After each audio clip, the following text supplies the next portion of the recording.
that performance of the first number was actually meant to be sort of an exercise in irony, because the name of the tune is "Here's That Rainy Day." Maybe some of you have heard that standard before. And so basically, it's usually sort of a melancholy tune, you know? I mean, it's like about the sadness that love can bring you sometimes. However, I wanted it to be ironic because I was considering the path of faith, basically. You know, the idea that our losses are actually our greatest possible gains.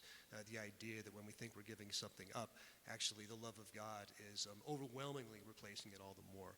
And so there's a great irony in our faith tradition, because even the sorrow is actually the source of great consolation and even paving out directly into glory.